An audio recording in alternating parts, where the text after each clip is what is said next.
Dominique Rossi se tenait sur son quai privé après avoir terminé les affaires de la soirée, quand il vit le sac de jute dériver vers la jetée. Il pensa que ce n'était que des déchets de l'océan jusqu'à ce qu'une petite main sorte par une déchirure dans le tissu et qu'une voix faible appelle « Maman, sauve-moi ». Ce qu'il retira de ce sac allait tout changer. L'air de la nuit était lourd de sel et de silence sur le port privé de la famille Rossi, à la périphérie de Chicago. Il était 2 heures du matin, et le lac s'étendait comme un miroir noir sous la pâle lueur de la lune. Dominique se tenait au bord du quai en bois, un cigare cubain brûlant lentement entre ses doigts, sa fumée s'enroulant dans l'obscurité. À 37 ans, il dirigeait l'Empire Rossi. À 37 ans, il dirigeait l'Empire Rossi depuis plus d'une décennie, depuis qu'il avait perdu tout ce qui comptait pour lui. Sa femme Isabella et leur fille de 2 ans, Sofia, avaient été abattues dans une embuscade il y a 8 ans. Dominique avait traqué chaque homme responsable. Il leur avait fait payer d'une manière qui donnait encore des cauchemars à ses ennemis. Mais rien de tout cela n'avait ramené sa famille. C'était un homme grand, aux épaules larges et aux yeux gris froids, qui avait vu trop de morts.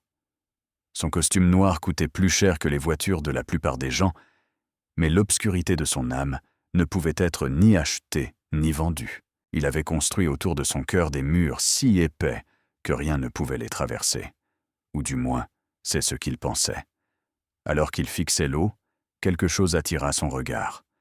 Une forme oscillant dans les vagues douces, dérivant vers les piliers du quai. Au début, Dominique pensa que c'était juste des détritus flottant depuis le lac. Mais quelque chose dans ce paquet particulier le fit s'arrêter. C'était un sac de jute, du genre de ceux utilisés pour expédier du grain, et il bougeait. Les yeux de Dominique se plissèrent. Il regarda le sac heurter le poteau en bois, emporté par le courant. Puis, il entendit quelque chose qui lui glaça le sang. Un gémissement, un cri si faible qu'il aurait pu être confondu avec celui d'une mouette. Mais Dominique connaissait la différence. Il avait déjà entendu ce son dans ses cauchemars, dans ses souvenirs. Le son d'un enfant qui souffre. « Remontez-le », ordonna-t-il, sa voix coupant la nuit. 2 de ces hommes se précipitèrent, tendant des gaffes pour traîner le sac sur le quai. Il était lourd, gorgé d'eau, et fermé au sommet par une corde rugueuse. L'eau ruisselait du tissu, coulant sur les planches de bois. Dominique sortit son couteau et coupa la corde d'un geste sec. Ce qu'il vit à l'intérieur de ce sac mouillé et sale allait le hanter pour le reste de sa vie. C'était une petite fille, âgée d'environ 5 ou 6 ans. Ses cheveux blonds étaient emmêlés et plaqués contre son visage pâle. Ses lèvres étaient bleues, sa peau froide comme la glace, et elle respirait à peine. Elle portait une fine robe rose qui était trempée, et son petit corps tremblait violemment. Pendant un instant, personne ne bougea. L'homme le plus craint de Chicago restait pétrifié, fixant cet enfant mourant qui s'était en quelque sorte échoué à ses pieds. Puis les yeux de la petite fille s'entr'ouvrirent. Ils étaient bas, d'un vert éclatant et saisissant, et remplis d'une terreur qu'aucun enfant ne devrait jamais connaître.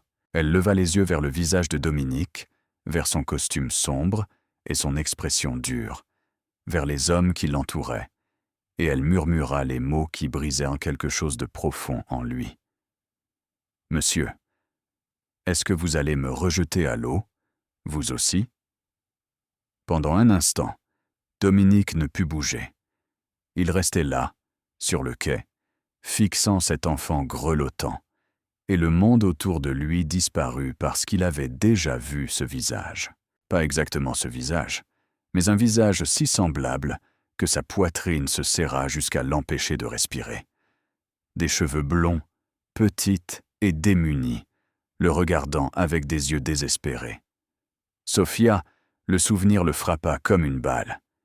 Il y a 8 ans, par un après-midi ensoleillé qui avait commencé comme les autres, Dominique avait embrassé sa femme pour lui dire au revoir et avait promis d'être rentré pour le dîner. Il n'est jamais arrivé. La famille Moretti attendait la voiture d'Isabella, Il voulait envoyer un message au jeune chef montant de l'Empire Rossi, et il l'avait envoyé dans le sang. Dominique était arrivé sur les lieux 20 minutes trop tard. Il avait tenu le corps d'Isabella dans la rue, alors que les sirènes hurlaient au loin. Mais c'était la petite main de Sofia, dépassant encore de la banquette arrière, qui l'avait complètement brisée. Elle avait 2 ans. Elle venait d'apprendre à dire « papa ». Dans les semaines qui suivirent, Dominique était devenu quelque chose de moins qu'humain. Il avait traqué chaque membre de la famille Moretti. Il les avait fait souffrir d'une manière devenue légendaire dans le milieu. Au moment où il eut fini, le nom Moretti avait été totalement effacé de Chicago, mais rien de tout cela ne les avait ramenés. Depuis ce jour, Dominique vivait selon une règle de fer, un principe qui le séparait des animaux qu'il chassait. Il ne ferait jamais de mal à une femme. Il ne toucherait jamais à un enfant, peu importe la raison. C'était le seul morceau d'humanité qu'il lui restait. Et maintenant, voilà cette petite fille jetée comme un déchet, lui demandant s'il allait lui faire du mal lui aussi. « Non », s'entendit dire Dominique. Sa voix sortit rauque, à peine plus qu'un murmure. « Personne ne te jettera nulle part. » Tout le corps de l'enfant tremblait violemment. Ses lèvres étaient passées du bleu au presque violet, et ses yeux commençaient à se fermer. Elle était en train de mourir juste là, devant lui. Cette petite fille mourait. Dominique bougea sans réfléchir. Il retira sa coûteuse veste en cuir et l'enveloppa autour du petit corps, la serrant contre sa poitrine. Elle ne pesait presque rien. Elle était si petite, si fragile et si froide. « Marcus », appela-t-il, sa voix tranchante. « Amène la voiture tout de suite. » Son bras droit apparut instantanément, mais son visage affichait une confusion évidente. « Patron, qu'est-ce qui se passe? Ce n'est pas R. » Dominique le fit taire d'un seul regard, le genre de regard qui faisait avouer leur péché aux hommes les plus endurcis. « Appelle Elena. Dis-lui de nous rejoindre au penthouse. » Immédiatement, Marcus comprit qu'il ne fallait pas discuter. Il sortit son téléphone et commença à composer le numéro, tandis que Dominique portait l'enfant vers le SUV en attente. Les autres hommes regardaient en silence, stupéfaits. Durant toutes leurs années au service de Dominique Rossi, ils ne l'avaient jamais vu ainsi, jamais vu tenir quoi que ce soit avec une telle douceur désespérée. Sur la banquette arrière de la voiture, la petite fille était devenue complètement immobile. Sa respiration était superficielle, son rythme cardiaque faible contre la poitrine de Dominique. Il la pressa plus fort, essayant de partager sa chaleur, la poussant à tenir bon. C'est alors qu'il remarqua le bracelet d'hôpital à son petit poignet. La bande de plastique était usée et décolorée, mais il pouvait y lire un nom. Lily Bennett. Et il y avait autre chose, un morceau de papier froissé fourré dans la poche de sa robe trempée. Dominique le sortit avec précaution et le déplia d'une main. Les mots étaient écrits d'une écriture élégante, désormais floutée par l'eau, mais toujours lisible. « Gère ça proprement, jette-la dans le lac, ne laisse aucune trace. » VH. La mâchoire de Dominique se serra. Quelqu'un avait ordonné la mort de cet enfant. Quelqu'un d'assez puissant pour signer de ses initiales sans crainte. Alors que la voiture filait vers le centre-ville de Chicago, Dominique baissa les yeux vers la fillette inconsciente dans ses bras. Ses petits doigts s'étaient enroulés autour du tissu de sa chemise, s'y accrochant même dans son sommeil. Qui que soit VH, ils avaient fait une terrible erreur, car désormais cet enfant lui appartenait. Elena Martinez arriva au penthouse de Dominique à 3 heures du matin pile. Elle dormait quand l'appel était arrivé. Mais on n'ignorait pas une convocation de Dominique Rossi. Pas même à cette heure, pas même après le genre de journée qu'elle avait eue. Elle avait 34 ans, les cheveux noirs attachés en une queue de cheval hâtive et des yeux fatigués qui avaient vu trop de souffrance. En tant que médecin personnel de la famille Rossi, Elena avait recousu des blessures par balle à minuit, retiré des éclats d'obus sans anesthésie et prononcé la mort d'hommes qui avaient supplié pour obtenir pitié. Elle était le seul médecin en qui Dominique avait une confiance totale, et elle lui avait sauvé la vie plus de fois qu'il ne pouvait en compter. Mais rien de tout cela ne l'avait préparée à ce qu'elle vit en franchissant la porte. Dominique Rossi, l'homme le plus craint de Chicago, était assis sur son canapé en cuir, tenant un enfant à moitié mort dans ses bras. Son costume coûteux était trempé et ruiné, son visage était pâle, et ses yeux exprimaient quelque chose qu'Helena n'avait pas vu durant toutes les années où elle l'avait connu. « La peur! Aide-la, dit-il. Juste 2 mots. Mais il portait plus de désespoir que n'importe quelle supplication qu'elle ait jamais entendue. Helena lâcha sa sacoche médicale et se précipita. Dès qu'elle toucha la peau de la petite fille, son instinct professionnel prit le dessus. L'enfant était glacé, ses lèvres bleues, sa respiration à peine perceptible. Elle avait peut-être 5 ou 6 ans, avec des cheveux blonds emmêlés et un visage qui aurait pu être angélique s'il n'était pas si proche de la mort. « Apportez-moi des couvertures chaudes, » ordonna Helena. « Des bouillottes, n'importe quoi pour faire monter sa température. »« Maintenant !» Marcus se précipita pour obéir, tandis qu'Helena travaillait avec une intensité focalisée. Elle vérifia le pouls de l'enfant, écouta ses poumons, examina chaque centimètre de son petit corps. Ce qu'elle découvrit lui retourna l'estomac. « Elle est en hypothermie sévère », rapporta Helena, la voix serrée par une émotion contenue. Elle a avalé de l'eau du lac, signe de quasi-noyade. Elle s'interrompit, ses mains tremblant légèrement en relevant les manches de l'enfant. Et ces ecchymoses, elles ne datent pas de ce soir. Certaines ont des semaines. Cet enfant a été affamé pendant des jours avant que quelqu'un ne la jette à l'eau. L'expression de Dominique s'assombrit, devenant dangereuse. Quelqu'un a fait ça, exprès. Ce n'était pas une question. Helena ne répondit pas. Elle était trop occupée à lutter pour sauver une vie. Pendant les 4 heures suivantes, elle travailla sans relâche, réchauffant l'enfant progressivement, surveillant ses signes vitaux, la traitant pour le choc et l'exposition. Dominique ne quitta jamais la pièce. Il se tenait dans un coin comme un gardien silencieux, observant chaque mouvement, chaque respiration de la petite fille. Helena comprenait. Elle avait ses propres fantômes. Il y a 3 ans, elle avait perdu son fils, Lucas, d'une leucémie. Il avait 4 ans quand il était mort, et elle lui tenait la main quand il avait rendu son dernier souffle. Son mari était parti 6 mois plus tard, incapable de supporter le poids de leur chagrin partagé. Depuis lors, Helena s'était enterrée dans le travail, utilisant les urgences des autres pour éviter de faire face à son propre vide. Mais en regardant cet enfant, cette petite fille brisée qui avait été jetée comme un déchet, quelque chose remua dans la poitrine d'Helena, quelque chose qu'elle pensait mort avec Lucas. Juste avant l'aube, les yeux de la petite fille papillonnèrent. Elle regarda autour d'elle la pièce inconnue avec une terreur sauvage, son petit corps se tendant comme un animal acculé. Quand elle vit Dominique debout à proximité, elle laissa échapper un gémissement et essaya de reculer, manquant de tomber du canapé. « Tout va bien », dit rapidement Helena, se plaçant entre l'enfant et les hommes dans la pièce. Elle s'agenouilla à sa hauteur, sa voix douce et apaisante.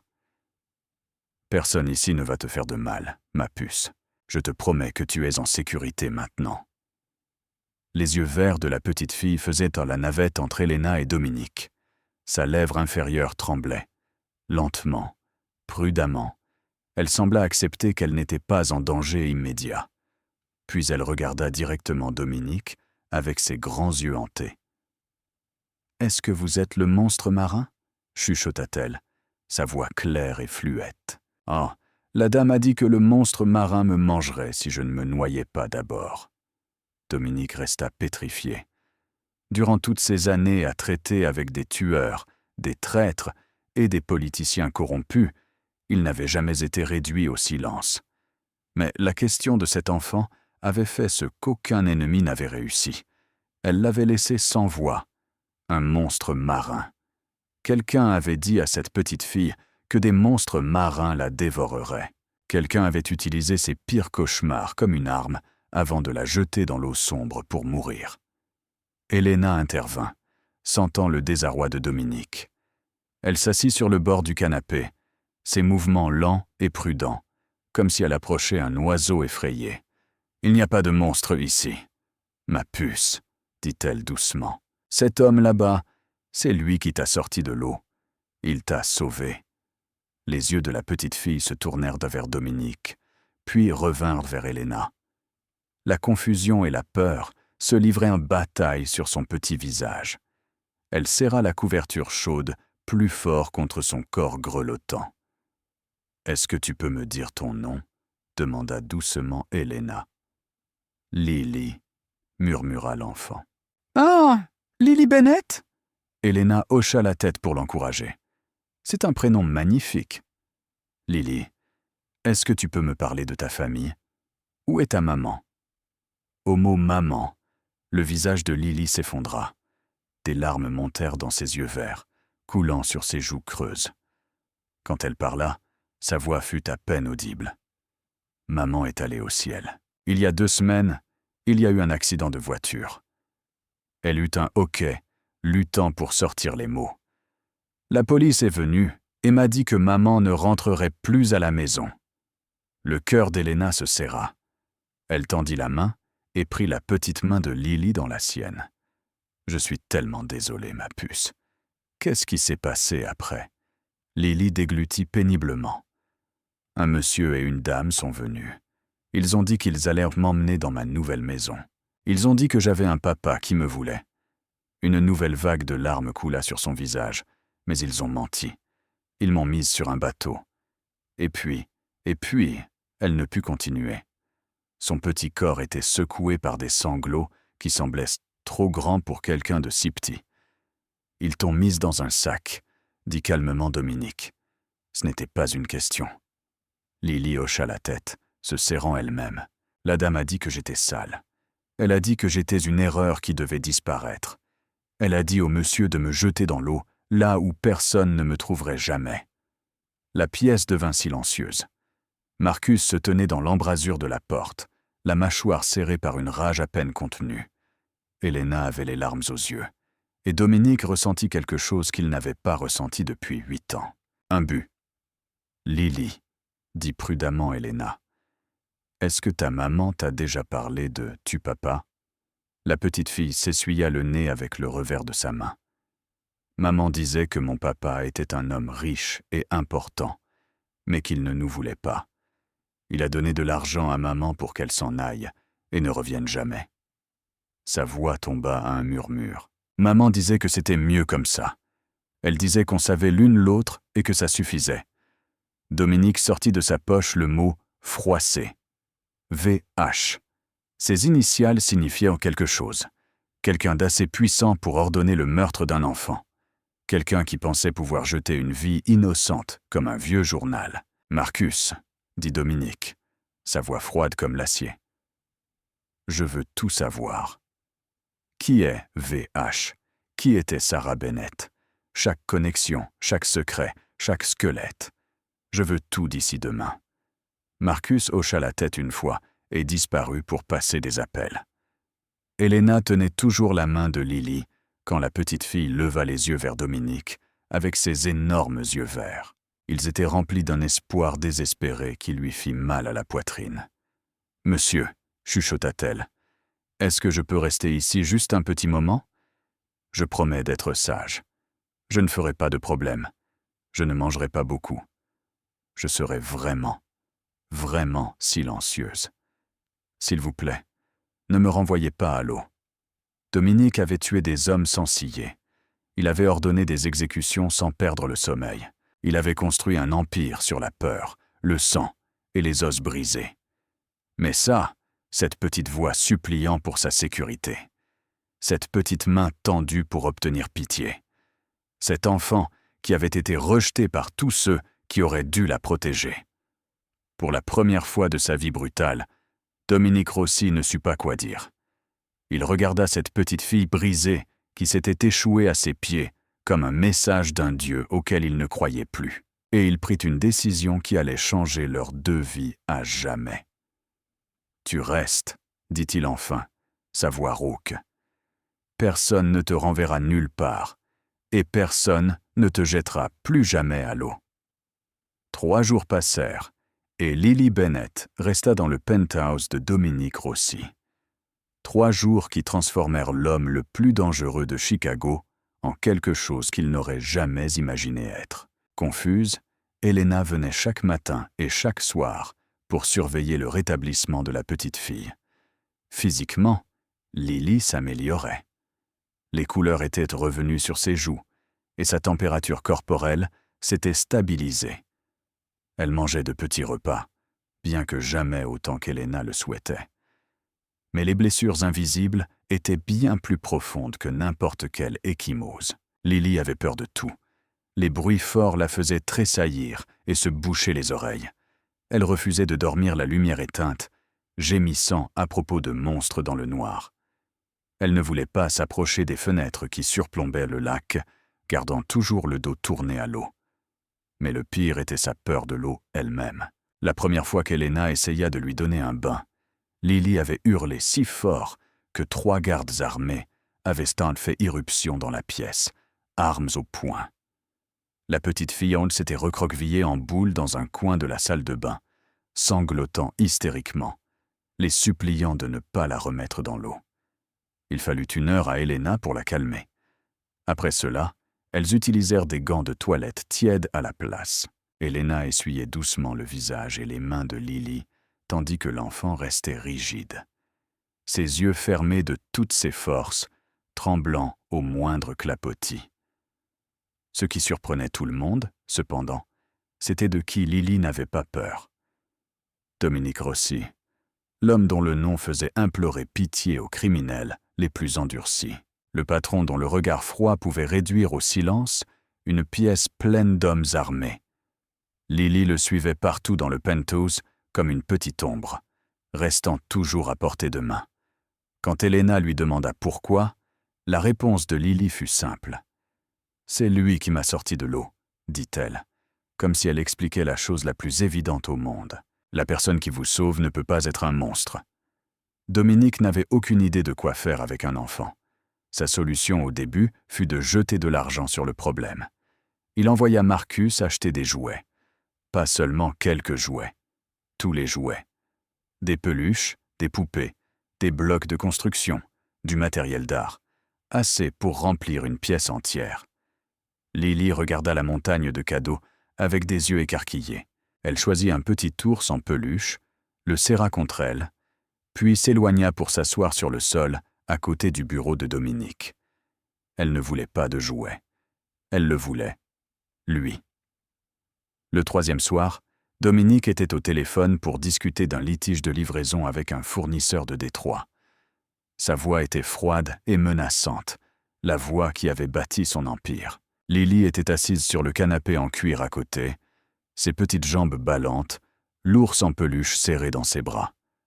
À la moitié de l'appel, Dominique remarqua qu'elle était devenue silencieuse. Il se tourna pour la trouver endormie, la tête inclinée dans un angle inconfortable, sa respiration douce et paisible. C'était la première fois qu'elle s'endormait sans pleurer depuis son arrivée. Sur ses cheveux blonds, avant qu'il ne recule. Il n'arrêta jamais de parler. Sa voix ne s'adoucit jamais, mais quelque chose dans ses yeux. Si. Marcus se tenait dans l'embrasure de la porte, observant la scène. Il servait Dominique depuis 15 ans. Il l'avait vu dans ses pires et ses meilleurs moments, les plus brutaux et les plus rusés. Mais il n'avait jamais vu cela. Cette tendresse tranquille que Dominique ne réalisait probablement même pas qu'il montrait. Le patron changeait, qu'il le sache ou non. Une fois l'appel terminé, Marcus s'avança avec un dossier en main. Son expression était sérieuse. « J'ai les informations que vous avez demandées », dit-il. À propos de VH et de Sarah Bennett. Les yeux de Dominique se durcirent. Il jeta un regard à Lily, dormant toujours paisiblement sous sa veste, puis fit signe à Marcus de le suivre dans le bureau. « Dis-moi tout. » Marcus ouvrit le dossier. VH est Victoria Hartwell, la femme du sénateur Richard Hartwell. Il est actuellement candidat à la présidence. Il fit une pause pour laisser l'information pénétrer. Sarah Bennett était sa secrétaire personnelle il y a 7 ans. Elle est partie soudainement et s'est installée dans une petite ville de l'État. 9 mois plus tard, elle a eu une fille. La mâchoire de Dominique se serra. La petite. Marcus hocha lentement la tête. Oui, patron. Lily Bennett est la fille illégitime du sénateur Hartwell, et sa femme vient d'essayer de la faire disparaître. Marcus étala le contenu du dossier sur le bureau de Dominique. Des photographies, des documents, des relevés bancaires, des coupures de presse, une image complète de corruption et de cruauté cachée derrière le sourire parfait d'un politicien. Richard Hartwell, commença Marcus, 58 ans, sénateur de l'Illinois pour son 3e mandat, actuellement favori pour l'investiture présidentielle de son parti. Les sondages le montrent en tête avec une avance à 2 chiffres. Dominique étudia la photographie, un homme aux cheveux argentés, avec un sourire travaillé et des yeux froids. Le genre d'homme qui serre des mains et embrasse des bébés, tout en concluant des accords secrets qui détruisent des vies. Il y a 7 ans, Hartwell a eu une liaison avec sa secrétaire personnelle, Sarah Bennett. Elle avait 25 ans. Il en avait 51 et était marié. Marcus sortit un autre document. Quand Sarah est tombée enceinte, Hartwell lui a payé 200 000 $ pour qu'elle disparaisse. Elle a signé un accord de non-divulgation et a quitté Washington immédiatement. Et la femme savait. Marcus secoua la tête. Pas à ce moment-là. Sarah s'est installée dans une petite ville appelée Millbrook, à environ 3 heures au sud de Chicago. Elle a changé de nom de famille, a fait profil bas et a élevé Lily seule. Pendant 6 ans, personne ne l'a liée au sénateur. Dominique feuilleta les photographies. Sarah Bennett avait été une belle femme aux yeux doux et aux mêmes cheveux blonds que sa fille. Sur chaque photo, elle tenait Lily serrée contre elle, souriant comme si elles étaient les 2 seules personnes au monde à compter. Qu'est-ce qui s'est passé il y a 2 semaines? L'expression de Marcus s'assombrit. Accident de voiture. Sarah rentrait du travail quand ses freins ont lâché. Elle a quitté la route sur un pont pour tomber dans un ravin, morte sur le coup. Les freins ont lâché, répéta platement Dominique. C'est ce que dit le rapport de police. Mais j'ai demandé à nos gens de vérifier. Les conduites de frein ont été sectionnées. Un travail de professionnel fait pour ressembler à une défaillance mécanique. La main de Dominique se ferma en un point. Ils l'ont tué. Il y a pire. Marcus sortit un email imprimé. Victoria Hartwell a découvert l'existence de Lily il y a 3 mois. Leur équipe de campagne faisait des recherches d'opposition sur eux-mêmes, essayant de trouver d'éventuels squelettes dans le placard avant leurs adversaires. Ils ont découvert les paiements à Sarah, ils ont retrouvé l'enfant, et Victoria a décidé de faire le ménage. Exactement. Elle ne pouvait pas risquer un scandale pendant la campagne présidentielle. Une fille illégitime, une liaison secrète. Cela détruirait tout ce qu'ils avaient de construit. Alors, elle a engagé des professionnels pour régler le problème. D'abord la mère, puis l'enfant. Dominique fixa l'email. Il provenait de Victoria Hartwell à un contact anonyme, discutant du besoin de solutions permanentes à des complications fâcheuses. Le langage était prudent, codé, mais le sens était clair. Meurtre. Ils discutèrent d'un meurtre comme d'une transaction commerciale. Helena se tenait dans l'embrasure, écoutant. Elle s'avança, le visage pâle. Dominique, c'est au-delà de tout ce dans quoi nous devrions être impliqués.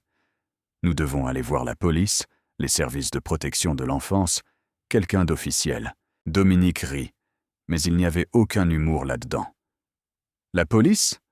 Helena. Cet homme est candidat à la présidence des États-Unis. Il a des relations dans chaque agence de maintien de l'ordre du pays. Tu penses que les flics locaux vont protéger Lily de lui? Tu penses que les services sociaux la garderont en sécurité quand sa femme peut signer un chèque assez gros pour que n'importe qui détourne les yeux?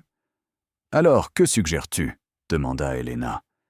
La garder ici pour toujours? L'élever dans un penthouse de la mafia si c'est ce qu'il faut. Dominique se tourna vers elle, ses yeux gris brûlant d'une fureur froide. Ils ont jeté cette petite fille dans le lac, comme si elle était un déchet, comme si sa vie ne valait rien, parce qu'elle était encombrante, parce qu'elle pourrait leur coûter des voix. Il frappa du poing sur le bureau. Un enfant de 6 ans. Et ils ont essayé de la noyer comme un chien indésirable. Elena se tut. Elle n'avait aucun argument contre cela. Depuis l'autre pièce, ils entendirent une petite voix appeler. Lily s'était réveillée de sa sieste et les cherchait. Dominique redressa les épaules. Quand il parla de nouveau, sa voix était calme, mais absolue. Lily reste ici. Elle reste avec nous. Et si le sénateur Richard Hartwell ou sa femme veulent la récupérer, ils devront passer par moi d'abord. Il se dirigea vers la porte, puis s'arrêta. Et Marcus découvre tout sur les Hartwell. Chaque secret, chaque crime, chaque squelette dans chaque placard. S'ils veulent la guerre, je leur en donnerai une qu'ils n'oublieront jamais. Une semaine passa, et le pantouse de Dominique Rossi devint méconnaissable. Des crayons apparurent sur son bureau en acajou, à côté de documents confidentiels. Une licorne rose en peluche trônait sur son fauteuil en cuir. Des livres de coloriage étaient éparpillés sur le sol en marbre italien importé.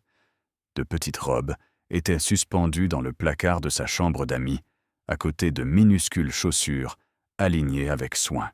L'adresse la plus crainte de Chicago avait été envahie par une petite fille de 6 ans, et personne ne pouvait rien y faire. Lily reprenait lentement goût à la vie. Le regard hanté de ses yeux verts s'adoucissait un peu plus chaque jour. Elle commença à poser des questions infinies qui laissaient Dominique complètement déconcerté. Pourquoi le ciel est bleu? Où dorment les oiseaux? Est-ce que les poissons ont soif? Quelle est votre couleur préférée, monsieur Dominique? Dominique avait négocié avec des seigneurs du crime, des politiciens et des tueurs. Il ne s'était jamais senti aussi dépassé que lorsqu'il essayait d'expliquer pourquoi les nuages des terres blancs. Elena venait tous les jours, et Lily s'était attachée à sa présence chaleureuse.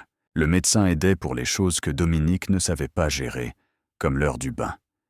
Lily ne supportait toujours pas l'idée d'être immergée dans l'eau, alors Elena lui donnait des douches rapides à la place, utilisant le pommeau à main pendant que Lily gardait les yeux fermés et comptait jusqu'à 100. De petits pas, douloureux, lents, nécessaires, mais ce furent les goûters qui devinrent légendaires parmi les hommes de Dominique. Un après-midi, Marcus entra dans le salon pour remettre un rapport et s'arrêta net. Là, assis en tailleur sur le sol à côté d'une table en plastique pour enfants, se trouvait Dominique Rossi, le chef de l'Empire Rossi, l'homme qui avait autrefois fait supplier pour obtenir la mort à un rival.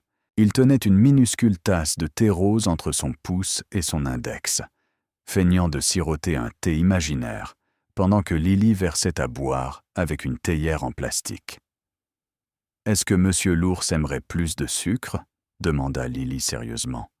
« Je crois que Monsieur l'ours a eu assez de sucre », répondit Dominique sans une once d'ironie. Marcus quitta la pièce silencieusement.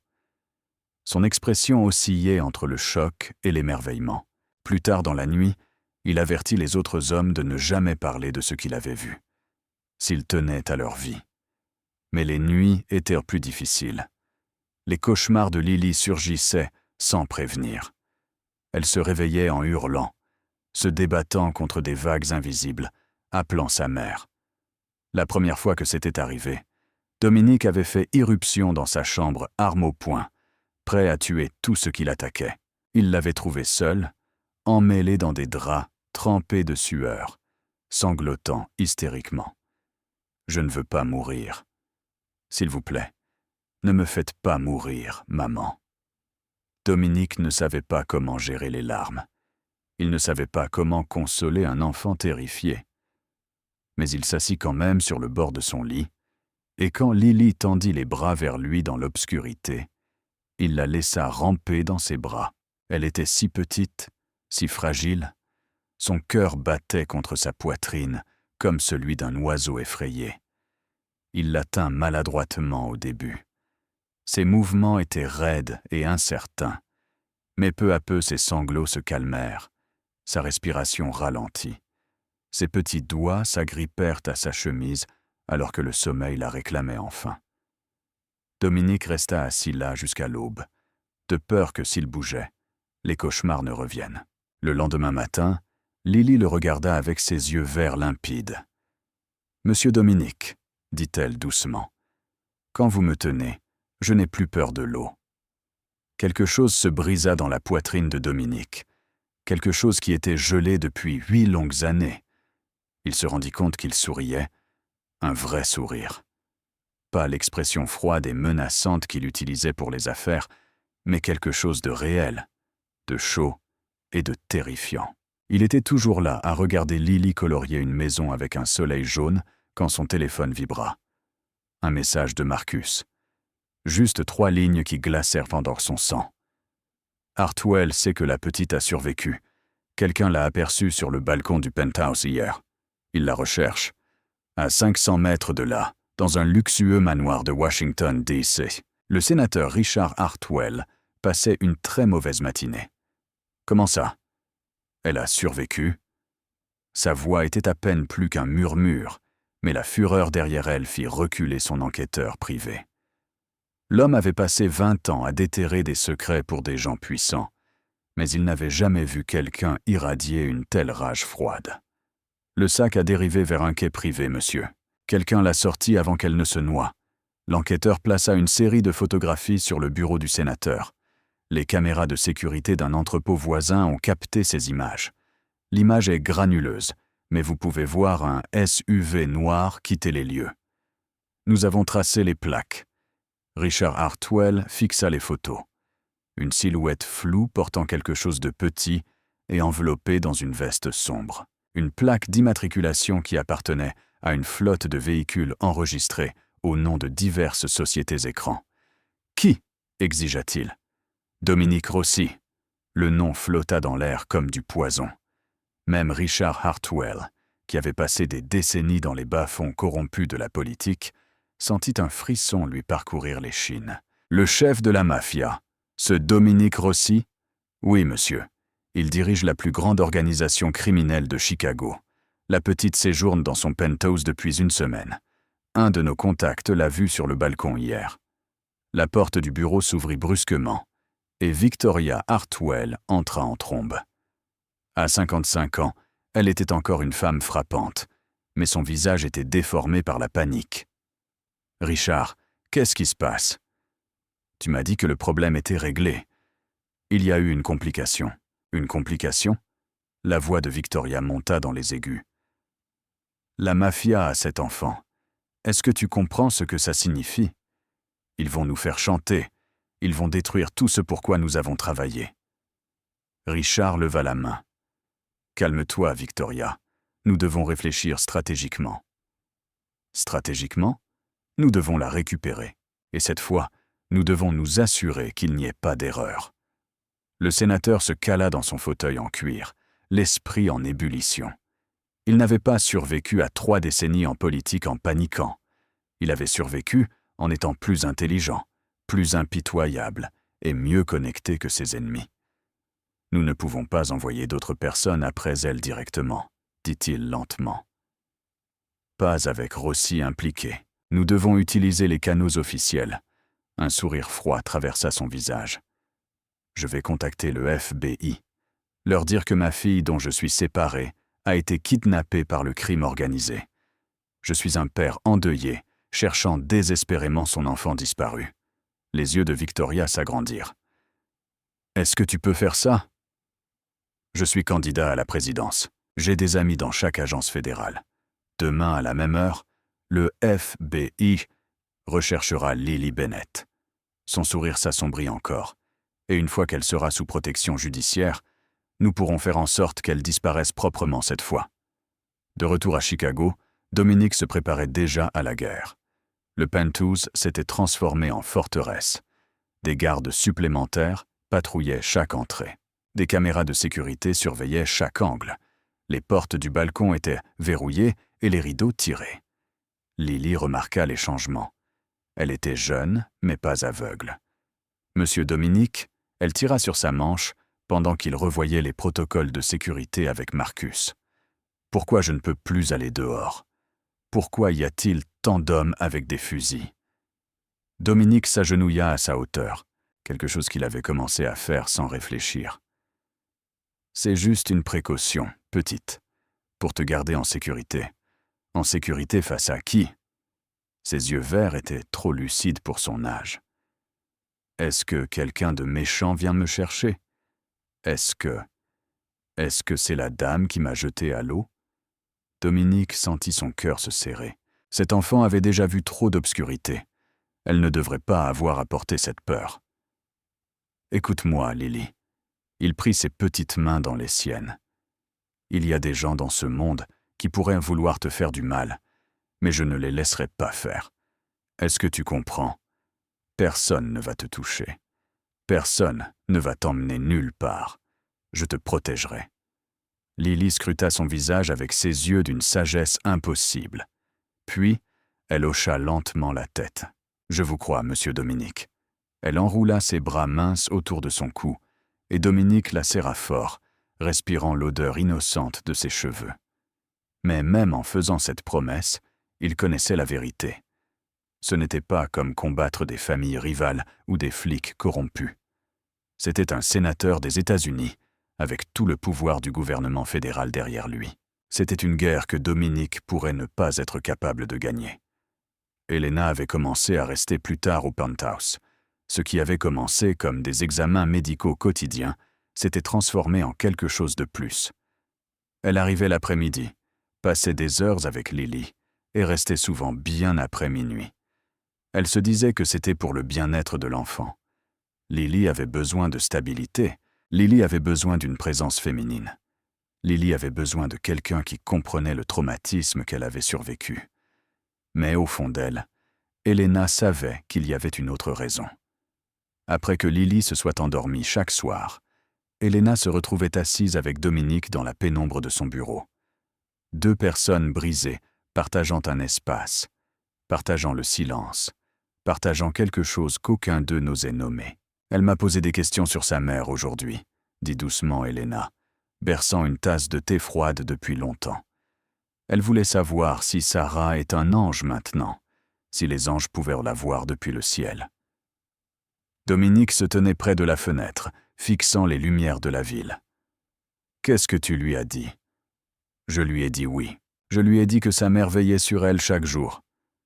Elena fit une pause. Je ne sais pas si je crois aux anges, mais je crois que cette petite fille avait besoin de l'entendre. Le silence s'étira entre eux, confortable et lourd à la fois. « Tu es doué avec elle », finit par dire Dominique. « Elle te fait confiance. Elle te fait plus confiance à toi. » Elena posa sa tasse. « Je ne l'ai jamais vue plus calme que quand tu es dans la pièce. Tu terrifies les hommes adultes, Dominique. Mais cet enfant te regarde comme si tu avais décroché la lune. » Il se détourna de la fenêtre, son expression indéchiffrable. Elle ne sait pas ce que je suis, ce que j'ai fait. Peut-être qu'elle voit quelque chose que tu ne vois pas. Nouveau silence. Puis Elena parla de nouveau, sa voix à peine plus haute qu'un murmure. J'ai eu un fils, Lucas. Il avait 4 ans quand il est mort. Leucémie. Elle fixa ses mains, les doigts qui avaient tenu son petit corps à la fin. Après son départ, je ne pouvais plus regarder les enfants. Chaque petit visage me rappelait ce que j'avais perdu. Mon mari n'a pas pu supporter le chagrin. Il est parti 6 mois plus tard. Dominique s'éloigna de la fenêtre et s'assit en face d'elle. Ses yeux gris exprimaient quelque chose qu'elle n'avait jamais vu auparavant. De la compréhension. « Isabella et Sofia, » dit-il calmement. « Ma femme et ma fille, elles ont été tuées il y a 8 ans. Une famille rivale voulait m'envoyer un message.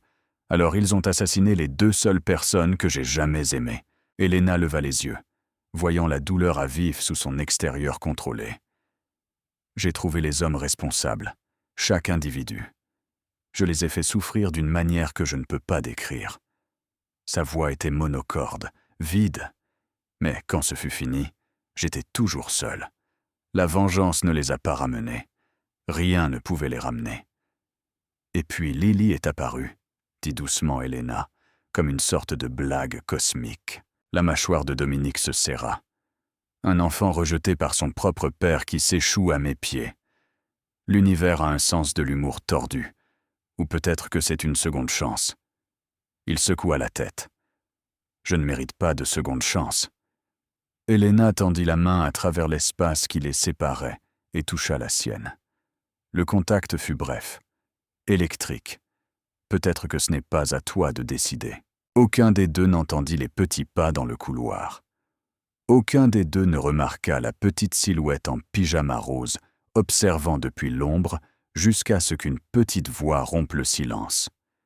Mademoiselle Elena. Ils se tournèrent tous les deux. Lily se tenait dans l'embrasure, serrant son ours en peluche, ses cheveux blonds ébouriffés par le sommeil. « Ma puce, qu'est-ce que tu fais debout ?»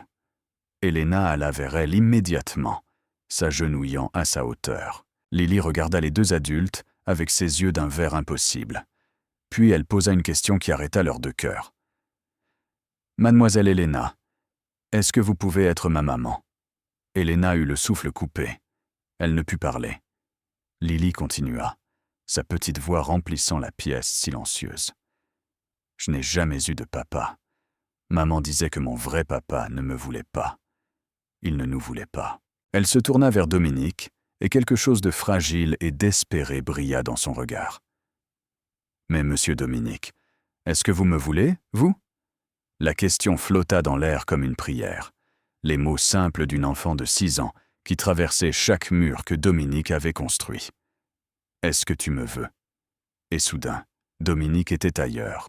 Il y a 8 ans, la chambre de Sophia peinte en rose, avec des papillons sur les murs. Sa petite fille en pyjama, tendant les bras pour un câlin du soir. « Papa, est-ce que tu m'aimes ?» Il avait été au téléphone, toujours au téléphone. Les affaires ne s'arrêtaient jamais, pas même à l'heure du coucher. Il avait fait un signe de la main à Sophia, lui indiquant d'attendre. Juste 1 minute de plus, un contrat de plus, un problème de plus à résoudre. « Papa est occupé, princesse. Va dormir. On parlera demain. » Mais demain n'est jamais venu. Le lendemain matin, Sophia et Isabella étaient allées à l'épicerie. Elles n'étaient jamais rentrées pendant 8 ans. Ce moment avait hanté Dominique. Les derniers mots que sa fille avait entendus de lui étaient « Papa est occupé ». Il ne lui avait jamais dit qu'il l'aimait. Il n'avait jamais répondu à sa question. Et maintenant, elle était partie pour toujours, emportant cette question sans réponse avec elle dans l'obscurité. Il ne ferait pas la même erreur 2 fois. Dominique bougea avant de réfléchir. Il traversa la pièce en 3 enjambées et tomba à genoux devant Lily. Ses mains, les mêmes mains qui avaient mis fin à tant de vie, s'avancèrent et encadrèrent doucement son petit visage. « Écoute-moi, Lily. » Sa voix était rauque, épaisse d'émotions qu'il avait enterrées pendant près d'1 décennie. « Je te veux. Je veux que tu restes ici avec moi, et je te promets sur tout ce que je suis que personne ne t'emmènera jamais. Personne ne te fera plus jamais de mal. » La lèvre inférieure de Lily trembla. Ses yeux verts se remplirent de larmes qu'elle retenait depuis la nuit où sa mère était morte.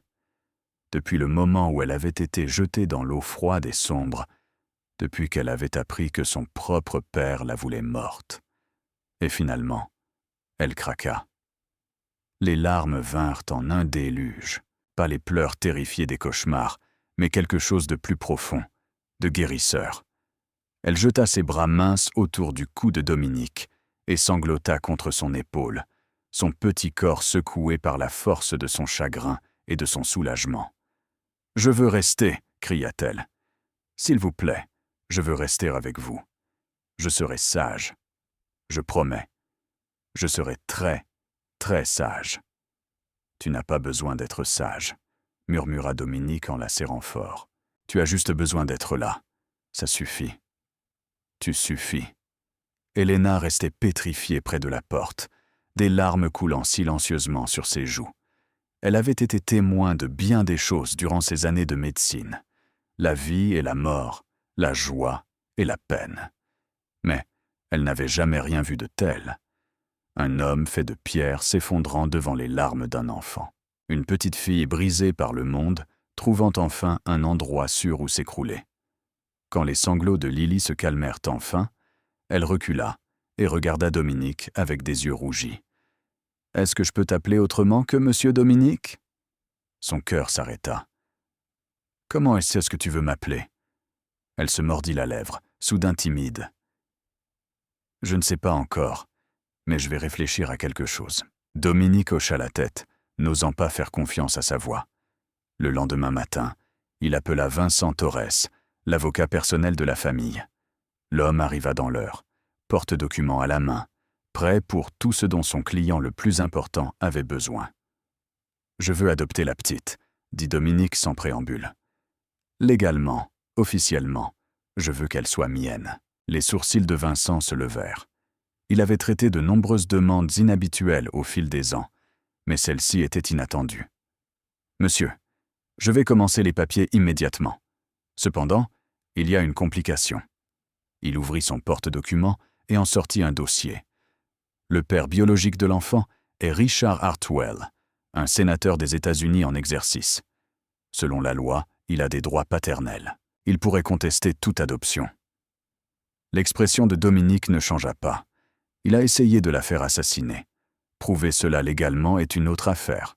Sa femme a peut-être orchestré la chose, mais Hartwell lui-même bénéficie d'une déniabilité plausible. Dans une bataille pour la garde, il dispose de ressources, de connexions et de l'apparence de la légitimité. Nous nous battrions contre vents et marées. La pièce devint silencieuse. Puis Dominique parla, sa voix froide comme l'hiver. Alors nous ferons en sorte qu'il n'ait plus rien pour se battre. Creuse dans chaque recoin de sa vie, chaque pot de vin, chaque liaison, chaque crime qu'il a commis ou couvert.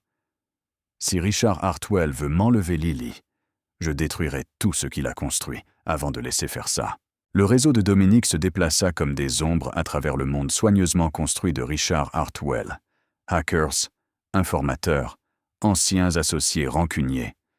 Quiconque pouvait fournir une pièce du puzzle était contacté, payé ou persuadé. La première découverte survint dans les 48 heures. Marcus posa le rapport médico-légal sur le bureau de Dominique. L'accident de voiture de Sarah Bennett. Nos gens ont examiné le dossier de police. Les conduites de frein n'étaient pas usées. Elles ont été sectionnées. Un travail propre, professionnel, le genre de chose qui n'apparaît que si on sait ce qu'on cherche. La mâchoire de Dominique se serra. Ils ont assassiné la mère de Lily. Il y a pire. Marcus sortit une autre pile de documents. La fondation caritative de Hartwell, Arts for America. Défense détournée via de faux programmes, défense détournée via de faux programmes qui n'existent pas. Le troisième dossier était le plus accablant. Les relevés téléphoniques personnels de Victoria Hartwell, des SMS cryptés à un homme nommé Karl Novak. C'est un nettoyeur. Il règle les problèmes des gens puissants. Marcus pointa un échange surligné datant de 3 semaines. Elle a écrit « La petite doit disparaître. Faire en sorte que ça ressemble à un accident n'était pas possible, alors gérer ça autrement.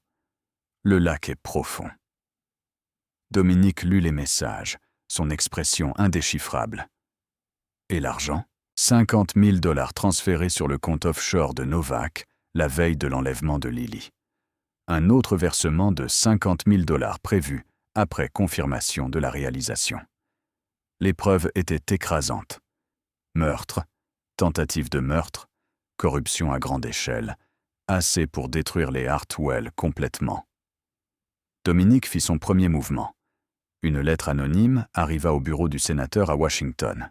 Pas d'adresse de retour, pas d'empreinte, juste une seule ligne dactylographiée. « Je sais ce que vous avez fait. L'enfant m'appartient maintenant. Éloignez-vous ou je vous enterrerai. » Richard Hartwell lut le message 3 fois. Ses mains tremblaient, non pas de peur, mais de rage. Une petite brute de la mafia pensait pouvoir menacer un sénateur des États-Unis, pensait pouvoir se frayer un chemin par le chantage hors des accusations de kidnapping. Hartwell convoqua une conférence de presse d'urgence. Les flashs crépitèrent alors qu'il se tenait au podium. Sa femme Victoria à ses côtés, s'essuyant les yeux avec un mouchoir. Sa voix se brisa avec une émotion parfaitement répétée. Ma fille Lily nous a été enlevée par des criminels violents. Pendant des semaines, nous avons vécu dans la terreur, ne sachant pas si elle était vivante ou morte. Aujourd'hui, je supplie ces hommes de la libérer. Elle n'est qu'une enfant, une enfant innocente. S'il vous plaît, si vous avez un peu d'humanité, laissez-la rentrer à la maison. L'histoire explosa sur toutes les chaînes d'information.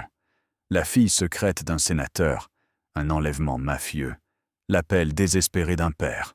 C'était le genre d'histoire dont les journalistes rêvaient. Quelques heures plus tard, le FBI annonça qu'il intensifiait son enquête. Des groupes de travail furent assemblés. L'organisation Rossi se retrouva sous surveillance comme jamais auparavant. Elena regardait les informations avec une horreur croissante. « Dominique, c'est insensé. Il a tourné tout le gouvernement fédéral contre toi. Comment peux-tu combattre ça ?» Dominique se tenait près de la fenêtre, le dos tourné à la télévision. « Je t'ai dit que je ne jouais pas selon leurs règles. »« Alors selon quelles règles joues-tu » Il ne répondit pas. « Ce n'est pas une guerre de gang, » insista Elena. « C'est le FBI, les médias, l'opinion publique. Tu ne peux pas te frayer un chemin par les armes cette fois-ci. Je n'ai l'intention de tirer sur personne. » Dominique se tourna enfin vers elle. « J'ai l'intention de montrer au monde exactement qui est Richard Hartwell. Et quand j'en aurai fini, personne ne croira un seul de ces mots. » Le bruit de pas les fit sursauter tous les deux. Lily se tenait dans le couloir, fixant l'écran de télévision. Le visage de Hartwell remplissait l'image, des larmes coulant sur ses joues, alors qu'il implorait le retour de sa fille. La voix de la petite fille n'était qu'un murmure. « Monsieur Dominique, ce monsieur à la télé, est-ce que c'est mon vrai papa ?» Dominique éteignit la télévision avant que le visage de Hartwell ne puisse s'imprimer davantage dans la mémoire de Lily. Il regarda Elena, voyant sa propre incertitude reflétée dans ses yeux. Comment explique-t-on le mal à un enfant qui en a déjà trop vécu? Elena bougea la première. Elle s'agenouilla près de Lily et lui prit doucement ses petites mains. « Viens t'asseoir avec nous, ma puce.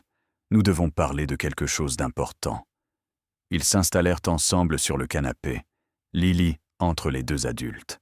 Elle semblait si petite, si fragile, serrant son ours en peluche comme un bouclier contre la vérité qui arrivait. Dominique s'éclaircit la gorge. Il avait donné des ordres qui avaient envoyé des hommes à la mort sans hésitation. Mais trouver les mots pour ce moment lui semblait impossible. « Cet homme à la télévision, » commença-t-il lentement. « Son nom est Richard Hartwell. Et oui, il est ton père biologique. » Les yeux de Lily s'agrandirent, mais elle ne parla pas. « Il y a longtemps, lui et ta maman se sont connus. Quand ta maman a su qu'elle allait t'avoir, il n'a pas voulu faire partie de ta vie, » continua doucement Elena. « Il a donné de l'argent à ta maman et lui a demandé de partir. »« Alors ma maman m'en m'a élevée toute seule, » murmura Lily. « Elle m'a dit ça. Elle disait qu'on avait besoin de personne d'autre. Ta maman était très courageuse. Dominique dit qu'elle t'aimait plus que tout au monde. » Lily resta silencieuse un long moment. Le seul bruit était le bourdonnement lointain de la ville en dessous. Quand elle parla enfin, sa voix était petite mais assurée. « Alors pourquoi m'ont-ils jeté dans l'eau ?» Elena eut le souffle coupé. Elle regarda Dominique, incapable de formuler les mots. Dominique se pencha en avant, croisant directement le regard de Lily. Il ne lui mentirait pas. Elle méritait mieux que des mensonges. « Parce qu'ils avaient peur, » dit-il avec précaution. « Le monsieur à la télé veut être très important, très puissant. Et il avait peur que si les gens apprenaient à ton existence, ils ne voteraient mieux pas pour lui. Alors, sa femme a décidé de te faire disparaître. »« Me faire disparaître ?» répéta platement Lily. Elle voulait que je meure. Il n'y avait pas de façon simple de le dire. Oui. Lily absorba cette information avec une immobilité qui brisa le cœur des deux adultes. Un enfant de 6 ans ne devrait pas avoir à intégrer le fait que sa propre famille a essayé de l'assassiner. Mais Lily Bennett avait cessé d'être un enfant de 6 ans normal au moment où elle avait été jetée dans le lac Michigan. S'il vient ici, dit-elle enfin, est-ce que je dois partir avec lui? Parce que c'est mon vrai papa. Dominique sentit quelque chose de féroce monter en lui. Est-ce que tu veux partir avec lui? Lily secoua la tête si violemment que ses cheveux blonds lui fouettèrent le visage. Non, non, je ne veux pas partir avec lui. Je veux rester ici avec vous et mademoiselle Helena. Sa voix se brisa. Ils voulaient que je meure dans l'eau. Ils ont tué ma maman. Je ne veux pas d'eux. Je ne veux pas d'eux. Elle se jeta dans les bras de Dominique, cachant son visage contre sa poitrine. Son petit corps tremblait sous la force de sa conviction. Helena se rapprocha, les entourant tous les deux de ses bras. 3 personnes brisées s'accrochant les unes aux autres dans l'obscurité. « Écoute-moi, Lily. » La voix de Dominique était rauque mais certaine. « Peu importe ce qui arrive, peu importe ce que quiconque dit ou fait, tu ne partiras nulle part. Tu appartiens ici avec nous, et je combattrai le monde entier avant de laisser quiconque t'emmener. » Lily leva les yeux vers lui avec ses joues tachées de larmes. « Promis? Je promets. » Cette nuit-là, après que Lily se fut finalement endormie entre eux, le téléphone de Dominique sonna. Il entra dans son bureau et répondit sans vérifier l'identité de l'appelant. Une voix froide et polie résonna à l'autre bout du fil. « Je ne sais pas qui vous êtes, mais je sais que vous avez ma fille. Je vous donne une chance. Rendez-la immédiatement, et j'envisagerai de ne pas détruire tout ce que vous avez construit. Refusez, et j'utiliserai chaque ressource du gouvernement fédéral pour vous enterrer si profondément que personne ne retrouvera jamais les morceaux. » Dominique sourit dans l'obscurité. « Sénateur Hartwell, je me demandais quand vous appelleriez. Vous voulez me voir? Très bien, mais à mes conditions. » Dominique donna à Hartwell l'adresse d'un petit restaurant italien dans un quartier calme du sud de Chicago. La Familia appartenait à la famille Rossi depuis 3 générations. Chaque serveur, commis et cuisinier figurait sur la liste de paie. Chaque issue était couverte, et la salle à manger privée à l'arrière était balayée 2 fois par jour pour détecter d'éventuels équipements de surveillance. Le sénateur Richard Hartwell arriva à minuit, flanqué de 2 agents du Secret Service. Il portait un costume parfaitement ajusté et une expression de furie à peine contenue. C'était un homme habitué au pouvoir, habitué à ce que les gens s'inclinent devant ses exigences. Il n'avait aucune idée qu'il entrait dans l'antre du lion. Dominique était assis seul à une table dressée pour 2, un verre de vin rouge devant lui. Il ne se leva pas quand Hartwell entra, n'offrit pas de poignée de main, fit juste un geste vers la chaise vide en face de lui. « Laissez vos gardes à la porte. » Les yeux de Hartwell balayèrent dans la pièce. Il ne vit rien d'inhabituel, juste un restaurant vide, avec un éclairage tamisé et des nappes à carreaux. Mais quelque chose dans son instinct de politicien l'avertit qu'un danger rôdait dans chaque ombre. « Je ne pense pas. » Dominique sourit sans chaleur. « Il y a 20 de mes hommes dans ce bâtiment. Vos 2 agents seront neutralisés avant même de pouvoir dégainer leurs armes. Asseyez-vous, sénateur. Parlons en gens civilisés. » Après un long moment, Hartwell fit signe à ses gardes de reculer et prit le siège proposé. De près, il semblait plus vieux qu'à la télévision. Le maquillage ne pouvait cacher les rides profondes autour de ses yeux, le léger tremblement de ses mains manucurées. « Où est ma fille? En sécurité. » Dominique sirota son vin. « Ce qui est plus que ce que je peux dire pour le temps où elle était sous votre garde.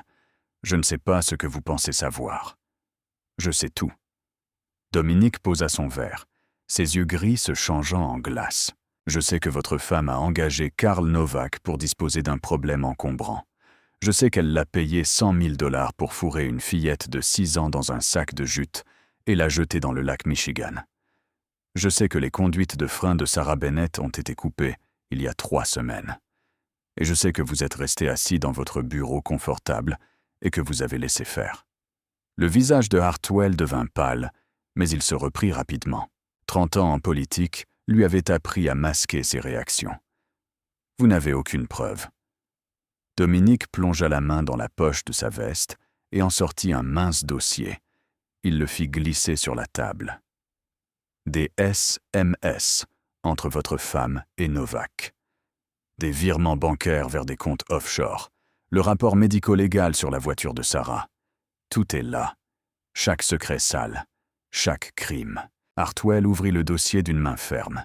À mesure qu'il lisait, son calme s'effritait. Sa mâchoire se serrait. Sa respiration s'accélérait. Quand il leva enfin les yeux, il y avait de la peur derrière la colère. Des preuves obtenues illégalement sont irrecevables au tribunal. Aucun procureur n'y toucherait. Qui a parlé de tribunal? Dominique s'adossa à sa chaise. Je ne m'intéresse pas aux salles d'audience, sénateur. Je m'intéresse au tribunal de l'opinion publique. Imaginez ces documents fuités à chaque grand média du pays. Imaginez les titres. La femme d'un candidat à la présidence a ordonné le meurtre de sa fille secrète. Combien de votes pensez-vous obtenir après ça? Les mains de Hartwell se fermèrent en poing. Vous bluffez. Est-ce que je bluffe? La voix de Dominique tomba à un murmure mortel. J'ai sorti votre fille de l'eau moi-même. Je l'ai tenue pendant qu'elle tremblait de froid. Je l'ai écoutée demander si j'étais le monstre marin envoyé pour la manger. Votre femme a dit à un enfant que des monstres la dévoreraient avant qu'elle ne se noie. Alors demandez-vous, est-ce que j'ai l'air de quelqu'un qui bluffe? Le silence s'étira entre eux. Finalement, Dominique se leva. Voici comment ça se termine. Éloignez-vous.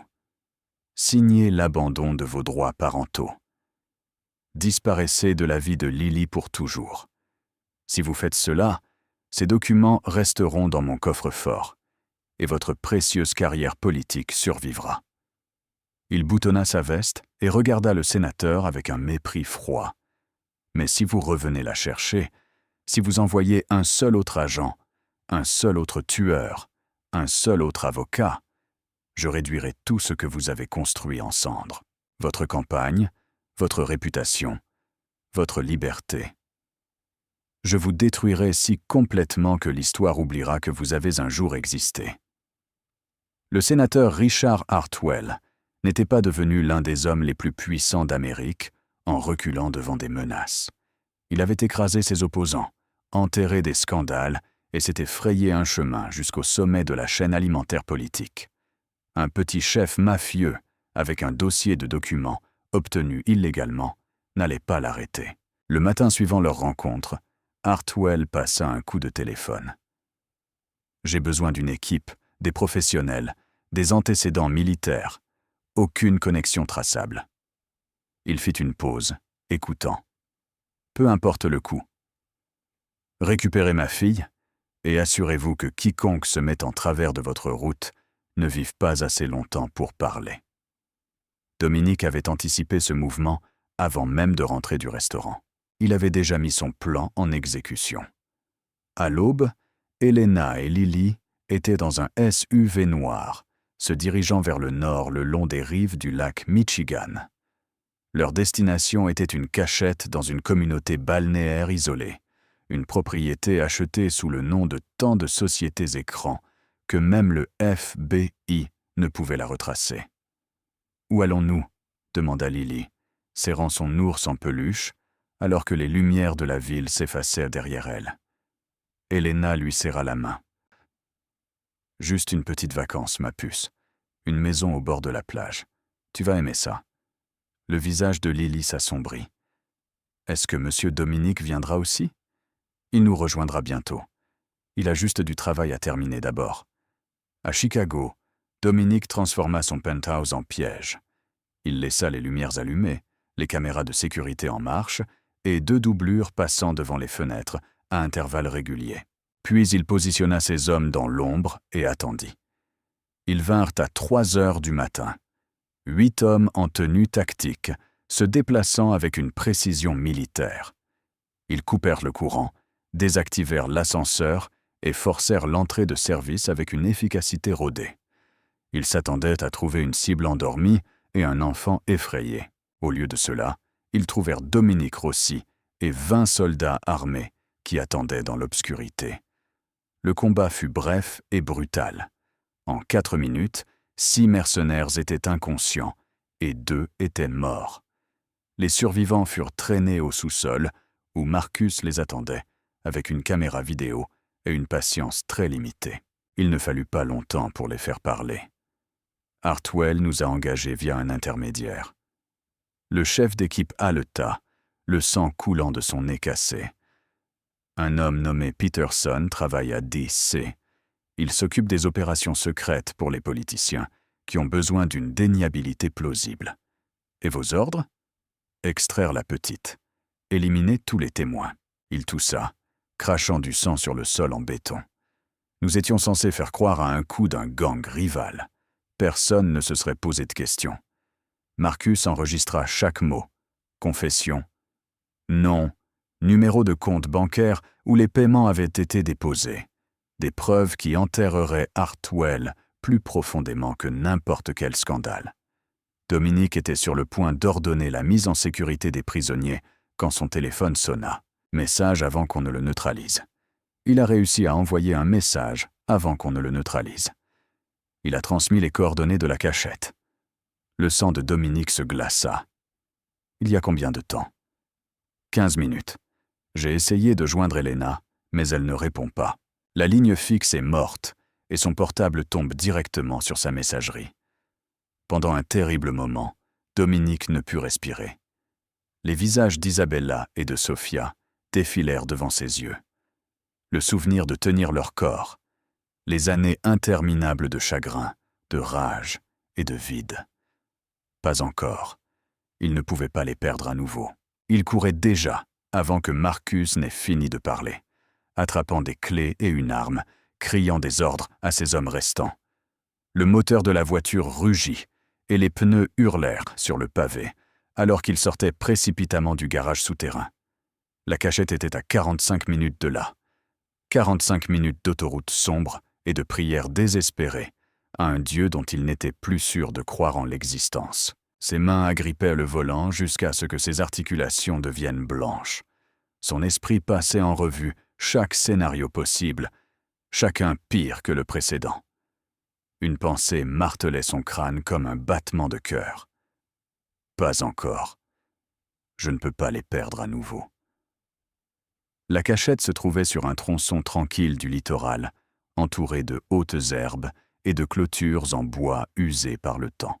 Dominique éteignit ses phares à un quart de mille, s'écartant de la route principale pour s'engager sur un sentier sablonneux qui serpentait à travers les dunes. C'est alors qu'il les vit. Un canot pneumatique noir était échoué sur le sable, et 8 silhouettes en tenue tactique se dirigeaient vers la maison depuis le bord de l'eau. Le clair de lune scintillait sur leurs armes. Dominique n'hésita pas.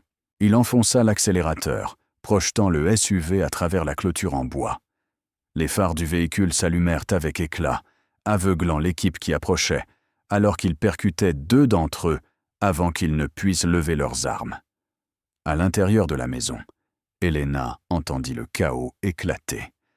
Elle s'était barricadée avec Lily dans la chambre de sécurité du sous-sol dès qu'elle avait entendu les premiers bruits de mouvement à l'extérieur. La porte blindée était verrouillée, les lumières de secours jetant une lueur rouge inquiétante sur leur cachette.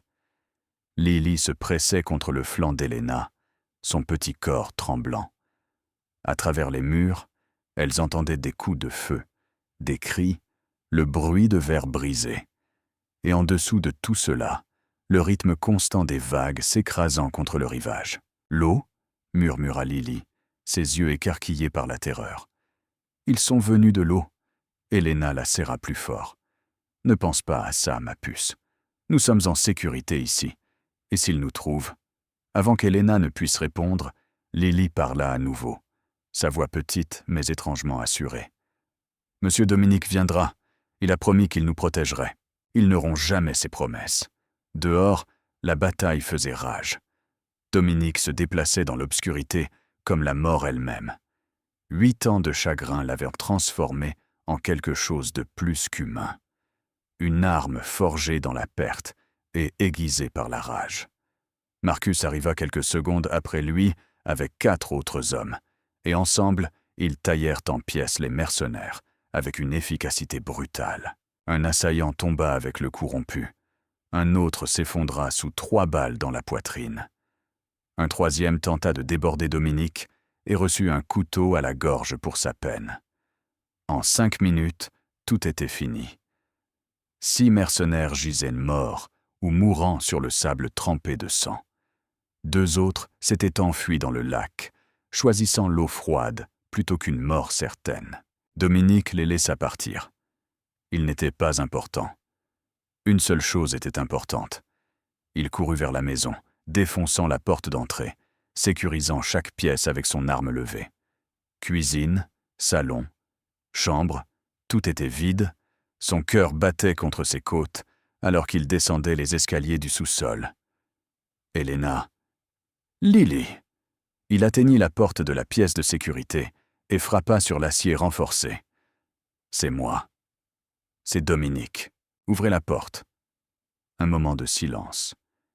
Puis le bruit des verrous qui se désengagent et la porte lourde pivota. Elena se tenait là, pâle et tremblante, une arme de poing serrée dans sa main aux phalanges blanches. Derrière elle, pressée dans le coin de la petite pièce, se trouvait Lily. Pendant un battement de cœur, personne ne bougea.